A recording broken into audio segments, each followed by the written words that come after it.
एकीकडे सांगितलं जातं आजपर्यंत मला सांभाळलं तुम्ही दुसऱ्याला सांभाळा, त्यांना सांभाळलं की मुलाला सांभाळा. अरे हे काय पाळणा घर आहे का? अगोदर काय युनियन होती आणि नंतर काय होती आणि आज काय? आज तुमच्याकडे साधी ती युनियन राहिली नाहीत. बाळासाहेबांबद्दल वादग्रस्त बोलले, राऊतांनी धुतलं, पावसकर काल गरजले, आज नरमले. महाराष्ट्राच्या राजकारणात रोज नवीन भूकंप होत आहेत, रोज नवे शब्द जन्माला येत आहेत आणि रोज नव्या संघर्षाची ठिणगी पडते. पण काल उपमुख्यमंत्री एकनाथ शिंदेच्या मंचावर जे घडलं त्यानं महाराष्ट्राच्या राजकीय संस्कृतीवरच एक मोठं प्रश्नचिन्ह उपस्थित केलंय. शिवसेना प्रमुख बाळासाहेब ठाकरे एक असं नाव ज्या नावाभोवती महाराष्ट्राचं राजकारण गेल्या 5 दशकांपासून फिरतंय. बाळासाहेबांचे शब्द म्हणजे शिवसैनिकांसाठी आदेश असायचे, पण याच बाळासाहेबांच्या एका भावनिक वक्तव्याची खिल्ली उडवली गेली आहे. शिंदे गटाचे नेते किरण पावसकर यांनी जाहीर मंचावरून थेट बाळासाहेबांच्या शेवटच्या भाषणाचा संदर्भ दिला आणि एक शब्द वापरला. तो शब्द होता पाळणाघर. बाळासाहेबांनी शिवसैनिकांना साथ घातली होती की माझ्यानंतर उद्धव आणि आदित्यला सांभाळा. यावर पावसकर म्हणाले की हे काय पाळणाघर आहे का? हा शब्द बाहेर पडला आणि ठाकरे गटाचा तोफखाना संजय राऊत पेटून उठले.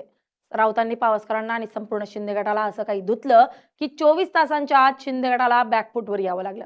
मात्र काल जे राऊत गरजले होते त्यांच्यावर आज पावसकरांनी पुन्हा पलटवार केला. आज पावसकर थोडे मवाळ झाले, थोडे नरमले, पण त्यांनी संजय राऊत यांच्यासह ठाकरेंवर ही गंभीर टीका केली आहे. पावसकर यांनी पत्रकार परिषद घेऊन या सर्व प्रकरणावर स्पष्टीकरण दिलंय. मी भोगलंय म्हणून मला बोलण्याचा अधिकार आहे, असं पावसकरांनी म्हटलंय. काल पावसकर काय बोलले, राऊतांनी त्यांना कसं जोडपून काढलंय आणि आज मवाळ झालेल्या पावसकरांनी मी भोगलंय हा कोणता नवा बॉम्ब टाकलाय, प्रकरण पाहणार आहोत आपण या व्हिडिओमधून. नमस्कार, मी स्नेहल चौधरी, आपण पाहत आहात LS मराठी. काल 22 जूनला एकनाथ शिंदेच्या उपस्थितीत 6 खासदारांचा पक्षप्रवेशाचा कार्यक्रम सुरू होता. घोषणाबाजी सुरू होती, पण जेव्हा किरण पावसकर माईक समोर आले तेव्हा त्यांनी थेट शिवसेना प्रमुखांच्या भावनिक आवाहनाला हात घातला. 2012ला दसरा मेळाव्यात बाळासाहेबांनी व्हिडिओच्या माध्यमातून शिवसैनिकांना शेवटचा संदेश दिला होता.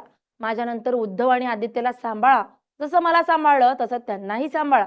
हे वाक्य शिवसैनिकांसाठी भावनिक ठेवा आहे. पण याच वाक्यावर किरण पावसकरांनी टिप्पणी केली होती. आधी आपण पावसकरांचा तो मूळ व्हिडिओ पाहूयात ज्यानं महाराष्ट्रात आग लावली आहे. एकीकडे सांगितलं जातं आजपर्यंत मला सांभाळलं तुम्ही दुसऱ्याला सांभाळा, त्यांना सांभाळलं की मुलाला सांभाळा. अरे हे काय पाळणा घर आहे का? पावसकर थेट म्हणाले, हे काय पाळणाघर आहे का? बाळासाहेबांच्या शब्दांची अशी तुलना पाळणाघराशी झाल्यामुळं ठाकरे गटात प्रचंड संताप निर्माण झालाय. हा बाळासाहेबांच्या विचारांचा आणि त्यांच्या शेवटच्या इच्छेचा अपमान आहे, असा नरेटिव्ह ठाकरे गटानं तयार करायला सुरुवात केली आहे. राजकारण पक्षांतरावरून सुरू होतं, पण ते थेट बाळासाहेबांच्या अस्मितेवर येऊन ठेपलंय. आणि जेव्हा लढाई बाळासाहेबांच्या नावावर येते तेव्हा ठाकरे गटाचे संजय राऊत शांत बसतील हे शक्यच नाही. पावसकरांचे हे वक्तव्य टीव्ही चॅनल्सवर फ्लॅश झालं आणि पुढच्याच काही तासात संजय राऊत कॅमेऱ्यासमोर आले. राऊतांनी पत्रकार परिषदेत पावसकरांना असं काही धुतलं जे शिंदे गटाला चांगलं जोमलंय. राऊत काय म्हणाले, त्यांनी थेट पावसकरांनी त्यांच्या नेत्यांच्या इतिहासाला हात घातलाय. राऊत कडाडले, ज्या पाळणाघराची तुम्ही चेष्टा उडवताय ना त्याच मातोश्रीच्या पाळणाघरात तुमचं पालनपोषण झालंय. मातोश्रीनं तुम्हाला पदं दिली आहेत, तुम्हाला मोठं केलंय. जर बाळासाहेब आणि मातोश्री नसती तर आज तुम्हाला गल्लीत कोणी विचारलं पण नसतं, तुम्ही कुपोषित असते. राऊतांच्या या हल्ल्यामुळं शिंदे गटात मोठी अस्वस्थता निर्माण झाली आहे, कारण बाळासाहेबांच्या विरोधात जाणं हे महाराष्ट्रात कोणत्याही नेत्याला परवडणारं नाहीये. काल संध्याकाळपर्यंत शिंदे गटाचे मंत्री उदय सामंत यांनी पुढे यावं लागेल. उदय सामंत म्हणाले, ते पावसकरांचं वैयक्तिक मत आहे, पक्षाचा त्यांच्याशी संबंध नाही. ज्या पक्षाचे पावसकर नेते आहेत त्याच पक्षाने त्यांच्या वक्तव्यापासून स्वतःला लांब ठेवलंय. पावसकर एकाकी पडलेत असं वाटत असतानाच आजचा दिवस उजाडला आणि आज पावसकरांनी संपूर्ण चित्रच पालटून टाकलंय. काल पक्षाने हात झटकले, राऊतांनी धून काढलं. आज सगळ्यांना वाटलं होतं की पावसकर माफी मागतील किंवा शांत बसतील. आज पावसकर प्रसार माध्यमांसमोर आले, ते आज थोडे नरमले होते. त्यांनी स्पष्ट केलं की माझा रोग शिवसेना प्रमुख वंदनीय बाळासाहेब ठाकरेंवर कधीच नव्हता आणि नसेल. बाळासाहेब आमचे दैवत आहेत. त्यांनी वादावर पडदा टाकण्याचा प्रयत्न केला, पण हा नरमाईचा सूर फक्त बाळासाहेबांच्या नावापुरता होता. या नरमाईच्या मागे मोठी वादळी आक्रमकता दडलेली होती. बाळासाहेबांवरून स्वतःचाच बचाव केल्यानंतर पावसकरांनी थेट उद्धव ठाकरे आणि संजय राऊत यांच्यावर टीकेची झोड उठवली. पावसकरांनी म्हटलंय की मी भोगलंय म्हणून मला बोलण्याचा अधिकार आहे. पत्रकार परिषदेतून पावसकरांनी मोठमोठे दावे केलेत. त्यांनी पहिला दावा केलाय की मी प्रदीर्घ काळ मातोश्रीच्या संपर्कात राहून संघटना चालवली. तिथली अंतर्गत परिस्थिती काय होती, कार्यकर्त्यांना कशा यातना दिल्या जायच्या हे मी स्वतः भोगलंय, त्यामुळे मला बोलण्याचा पूर्ण अधिकार आहे. तसंच बाळासाहेबांनी ज्यांना सांभाळण्याची विनंती शिवसैनिकांना केली आहे त्यांनी स्वतः पक्ष आणि संघटना कशी चालवली आहे, कार्यकर्त्यांना वाऱ्यावर कसं सोडलंय हे महाराष्ट्रानं पाहिलंय. तसेच संजय राऊत यांच्यावरही पावसकरांनी मोठी टीका केली आहे. आमच्यापैकी आम्ही सगळेच इकडे आलोय. रामदास भाई आलेत, गजानन कीर्तीकर साहेब आलेत, अडसूळ साहेब आलेत, मी आहे, दगडूदादा आहेत. ही सगळी जुनी मंडळी आहे. आणि ही सगळी जुनी मंडळी कशासाठी आली? कालपर्यंत तिकडे मीठ खाल्लेला, कालपर्यंत तिकडे पोट खाल्लेला तुम्ही बोलता. अरे तुमचे काळे धंदे लपवण्यासाठी शिवसेना प्रमुखांचा पडदा म्हणून वापर करू नका. अजान स्पर्धा भरवता मुंबईमध्ये, मलाडला एखाद्या गार्डनला नाव देता टिपू सुलतान म्हणून द्यायला जाता. याकूब मेमनच्या कबरीवर मुख्यमंत्री असताना सुशोभीकरण करताय आणि तुम्ही शिवसेना प्रमुखांचे विचार सांगताय. आणि ते पण विचार कोणाला? एका माझ्यासारख्या शिवसैनिकाला. आम्ही आमची जे चांगले वयाचे दिवस होते ते सगळे तिकडे घालतेत. खाऊन गेला. मी संजय राऊतचं नाव घेऊन विचारतोय.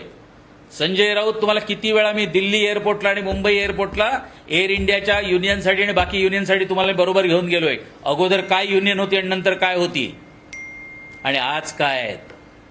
आज तुमच्याकडे साधी ती युनियन राहिली नाहीत. आणि तुम्ही म्हणताय कालपर्यंत इकडे होते. आम्ही होतो. आम्ही तुमच्यावर, पण तुम्ही कोणाला सांभाळताय का? तुम्ही सगळ्यांनाच जर सांभाळलं असतं तर हाच किरण पावसकर राजीनामा देऊन का गेला असता? प्रत्येक शिवसैनिकाला वाटतं मी आज ना उद्या नगरसेवक होईन, आमदार होईन, मी खासदार होईन. तुम्ही कोणाला व्हायला दिलं? आणि झालेला पण असेल तर माझ्यासारखा 2 वर्षात राजीनामा देतो. अगर हिम्मत आहे तर द्या उत्तर, का मला राजीनामा द्यावा लागला. ते नसेल तर पुढच्या प्रेस कॉन्फरन्समध्ये असेच काही कागद घेऊन तुमच्या समोर ठेवेल. काल जो वाद बाळासाहेबांच्या अपमानाभोवती फिरत होता तो आज पावसकरांनी उद्धव ठाकरेंच्या अपयशाभोवती फिरवलाय.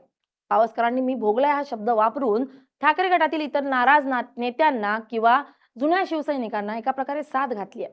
मातोश्रीमध्ये नक्की काय चालत होतं? पण या संपूर्ण वादात काही प्रश्न निर्माण होतात. राजकारण हे जनतेच्या प्रश्नांवर सोडून फक्त जुन्या आठवणी, वैयक्तिक वाद काढणं आणि शब्दांच्या खिल्ल्या उडवण्यावरच चालणार का? बाळासाहेबांच्या नावाचा वापर प्रत्येक गट आपल्या सोयीनुसार करत राहतील का? काल राऊतांनी पावसकरांना धुतलं, आज पावसकरांनी राऊतांवर टीका केली. या चिखलफेकीत महाराष्ट्राच्या संस्कृतीचं काय? किरण पावसकरांनी पाळणाघर शब्दावरून लागलेली आग विझवण्याचा प्रयत्न केला असला तरी मी भोगलय हे नवा अस्त्र डागून त्यांनी ठाकरेंसमोर नवीन आव्हान उभं केलंय. आता यावर उद्धव ठाकरे स्वतः काही बोलणार की संजय राऊत पुन्हा एकदा तोफखाना बाहेर काढणार, याकडे संपूर्ण महाराष्ट्राचं लक्ष लागलंय. तुम्हाला काय वाटतं? पावसकरांचं वक्तव्य चुकीचं होतं की त्यांनी आज दिलेलं मी भोगलय हे स्पष्टीकरण योग्य आहे? तुमच्या प्रतिक्रिया आम्हाला कमेंटमध्ये नक्की कळवा. Bureau report LS Marathi.